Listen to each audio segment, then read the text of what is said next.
Hello friend, मैं करण कुमार आप लोग के अपने यूट्यूब चैनल पर स्वागत करते हैं। जैसे कि आज हम लोग पढ़ने वाले हैं भारत के राष्ट्रीय प्रतीक। भारत का राष्ट्रीय प्रतीक में क्या क्या पढ़ना है आज उसको हम लोग देखेंगे। तो चलिए, भारत के राष्ट्रीय प्रतीक में पहला क्वेश्चन क्या है। पहला क्वेश्चन है, शक संवत पर आधारित राष्ट्रीय पंचांग प्रथम मास होता है। मतलब शक संवत के आधारित पर भारत का जो राष्ट्रीय पंचांग में प्रथम महीना जो होता है वो क्या होता है। तो हम लोग को जो भारत के राष्ट्रीय पंचांग के अनुसार जो भारत का पहला माह होता है वो चैत्र माह होता है। तो इसका आंसर क्या हो जाएगा, ऑप्शन नंबर ए हो जाएगा।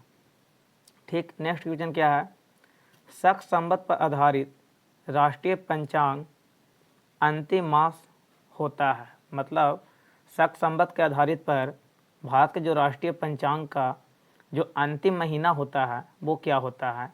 तो याद रखिएगा, प्रथम महीना बोलेगा तो चैत होगा और जब अंतिम महीना बोलेगा तो फागुन होगा। ठीक है, फल्गुन। ठीक है, जो में ऑप्शन नंबर डी हो जाएगा। तो ऑप्शन क्या हो जाएगा इसका, डी। अब चलते हैं नेक्स्ट क्वेश्चन पे। नेक्स्ट क्वेश्चन क्या है, भारत का राष्ट्रीय पशु क्या है। ठीक है, भारत का राष्ट्रीय पशु है, ऑप्शन ए में है चीता, बी में है तेंदु, सी में है बाघ और डी में है सिंह मतलब शेर। तो भारत का जो राष्ट्रीय पशु होता है वो क्या होता है, हम लोग के बाघ होता है। ठीक है, क्या होता है, बाघ। तो ऑप्शन नंबर क्या हो जाएगा मेरा, सी हो जाएगा। नेक्स्ट क्वेश्चन है, बाघ से पूर्व भारत का जो राष्ट्रीय पशु था वो क्या था। जो बाघ से पहले जो भारत का जो राष्ट्रीय पशु था वो क्या था। ऑप्शन ए में है हिरन, बी में है नीलगाय, सी में है सिंह और डी में है गेंडा। तो बाघ से जो भारत का पूर्व राष्ट्रीय पशु था वो क्या था, सिंह था। तो ऑप्शन क्या हो जाएगा, सी। नेक्स्ट क्वेश्चन है, भारत का राष्ट्रीय पक्षी क्या है। तो भारत का जो राष्ट्रीय पक्षी है हम लोग का वो मयूर है। तो ऑप्शन नंबर क्या हो जाएगा, मयूर मतलब मोर। जैसे हम लोग क्या कहते हैं, मोर बोलते हैं। ठीक है, क्या बोलते हैं, मोर। तो भारत का राष्ट्रीय पशु मतलब पक्षी क्या हो जाएगा, मोर हो जाएगा। अब नेक्स्ट क्वेश्चन क्या है, भारत के राष्ट्रीय ध्वज की लंबाई और चौड़ाई का अनुपात क्या है। तो इसमें दो प्रकार के पूछता है, कभी चौड़ाई और लंबाई का अनुपात पूछ देगा तो कभी लंबाई और चौड़ाई का अनुपात पूछ देगा। तो छठा क्वेश्चन है जो बोल रहा है, भारत के राष्ट्रीय ध्वज की लंबाई और चौड़ाई का अनुपात क्या है। ऑप्शन ए में है 5:3, बी में है 3:2, सी में है 3:4 और डी में है 2:3। तो याद रखिएगा, भारत की लंबाई और चौड़ाई का अनुपात झंडे का वो क्या होता है, 3:2 हो जाएगा। कितना हो जाएगा, 3:2 हो जाएगा। कितना हो जाएगा, 3:2, 3:2 हो जाएगा। तो ऑप्शन नंबर क्या हो जाएगा मेरा, बी। नेक्स्ट क्वेश्चन क्या है, भारत के राष्ट्रीय ध्वज, ठीक है, कि चौड़ाई और लंबाई का अनुपात क्या है। जब उलट कर पूछ दिया, ठीक है, पहला क्वेश्चन क्या था, लंबाई और चौड़ाई का अनुपात, लेकिन सातवां क्वेश्चन है वो राष्ट्रीय ध्वज की चौड़ाई और लंबाई का अनुपात पूछा है। तो याद रखिएगा, चौड़ाई और लंबाई का अनुपात पूछेगा तो सिर्फ अनुपात क्या हो जाएगा, उलट जाएगा। तो इसमें क्या हो जाएगा, 2 कितना हो जाएगा, 3 हो जाएगा। तो आंसर मेरा क्या हो जाएगा, option number B, 2:3। Next question क्या है, नेक्स्ट क्वेश्चन है, भारत के राष्ट्रीय ध्वज के मध्य में बने धर्म चक्र का रंग कैसा है। तो याद रखिएगा, जो भारत के राष्ट्रीय ध्वज के मध्य में जो बने धर्म चक्र का रंग है जो कैसा है। तो ऑप्शन ए में है समुद्री नीला, बी में है गहरा नीला, सी में है काला और डी में हरा। तो याद रखिएगा, जो हम लोग को भारतीय ध्वज राष्ट्रीय है उसमें जो चक्र का रंग है वो गहरा नीला होता है। कैसा होता है, गहरा नीला होता है। तो ऑप्शन क्या हो जाएगा, बी।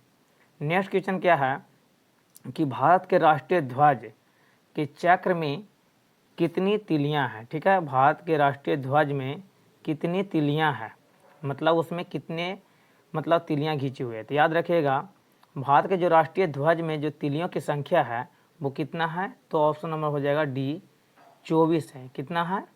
24। अब चलते हैं नेक्स्ट क्वेश्चन पे। तो नेक्स्ट क्वेश्चन है, भारत मतलब है स्वतंत्र भारत के राष्ट्रीय ध्वज, जो मतलब हम लोग का तिरंगा है 3 रंग का, उसका डिजाइन निम्नलिखित में से किसने बनाया था? ऑप्शन ए में है महात्मा गांधी, बी में है बंकिम चंद्र चटर्जी, सी में है रविंद्रनाथ टैगोर और डी में है पिंगली बकैया। ठीक है, पिंगली बकैया। तो याद रखिएगा, भारत के जो राष्ट्रीय ध्वज का जो डिजाइन किए थे उनका नाम था पिंगली बकैया। जो ऑप्शन नंबर क्या हो जाएगा? ऑप्शन नंबर डी हो जाएगा, पिंगली बकैया। ठीक है, नेक्स्ट क्वेश्चन क्या है? 11वां, भारत का राष्ट्रीय गान है। इसमें 2 प्रकार के पूछता है, 3 कि भारत का राष्ट्रीय गान, भारत के राष्ट्रीय गीत और भारत के राष्ट्रीय झंडा गीत। ठीक है, 3 प्रकार से पूछता है। तो इसमें याद रखिएगा, भारत के राष्ट्रीय गान होता है वो हम लोग के क्या होता है? जन गण मन होता है। जो ऑप्शन नंबर क्या हो जाएगा मेरा? ऑप्शन नंबर सी हो जाएगा। ठीक है, नेक्स्ट क्वेश्चन पे चलते हैं। नेक्स्ट क्वेश्चन है, भारत का राष्ट्रीय गान के रचयिता, मतलब जो जनगण मन गाए थे उसका रचयिता कौन है? तो याद रखिएगा, भारत के जो राष्ट्रीय गान के रचयिता है वो है रविंद्रनाथ टैगोर। ऑप्शन नंबर क्या हो जाएगा? B, Rabindranath Tagore. Next question है 13वां, राष्ट्रीय गान जन गण मन सर्वप्रथम कब और कहाँ गया था? ठीक है, ऑप्शन ए है 1911 ईस्वी कलकत्ता में, बी है 1931 ईस्वी कलकत्ता में, सी है 1950 दिल्ली में, डी है 1996 कलकत्ता। तो याद रखिएगा, भारत के जो राष्ट्रीय गान जन गण मन सर्वप्रथम कब और कहाँ गया था? तो याद रखिएगा, ये 1911 ईस्वी कलकत्ता में सर्वप्रथम गाया गया था। ठीक है, अब चलते हैं नेक्स्ट क्वेश्चन पे। नेक्स्ट क्वेश्चन 14वां क्या है, भारत के राष्ट्रीय गान जन गण मन को संपूर्ण रूप से में गाने में कितना समय लगता है? जो हमारे राष्ट्रीय गान है जन गण मन, उन्हें गाने में कितना समय लगता है? तो ऑप्शन ए है 50 सेकेंड, बी है 52 सेकेंड, सी है 55 सेकेंड और डी है 59 सेकेंड। तो याद रखिएगा, इसे गाने में 52 सेकेंड का समय लगता है। ऑप्शन में क्या हो जाएगा? बी। नेक्स्ट क्वेश्चन है, भारत का राष्ट्रीय गीत है। पहला क्या था इससे? भारत का राष्ट्रीय गान, लेकिन ये क्या है? गीत। तो याद रखिएगा, भारत के जो राष्ट्रीय गीत होते हैं वो क्या है हम लोग के हैं? वंदे मातरम। तो ऑप्शन नंबर क्या हो जाएगा? सी, वंदे मातरम। नेक्स्ट क्वेश्चन है, भारत के राष्ट्रीय गीत के रचयिता, मतलब वंदे मातरम को जो रचयिता हैं वो उनका नाम क्या है? तो याद रखिएगा, ए में है रविंद्रनाथ टैगोर, बी में है बंकिम चंद्र चटर्जी, सी में है सर मोहम्मद इकबाल और डी में है सरोजिनी नायडू। तो याद रखिएगा, भारत के जो राष्ट्रीय गीत के रचयिता हैं वो क्या है? Bankim Chandra Chatterjee.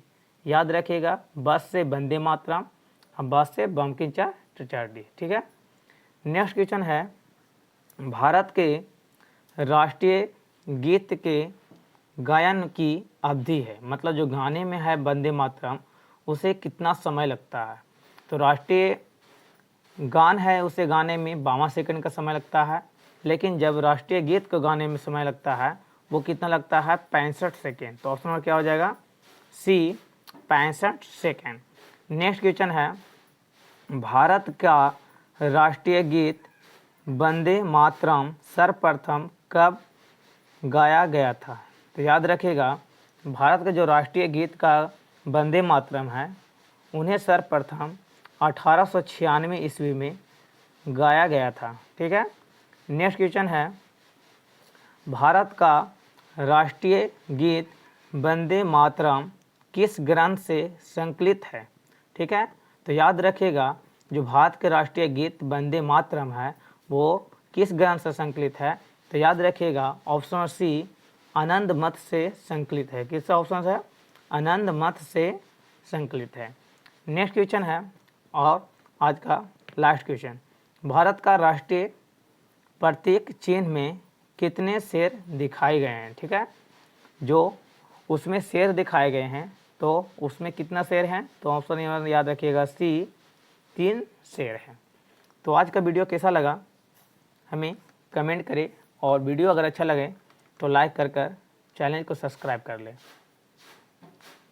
Thank you, video देखने के लिए धन्यवाद।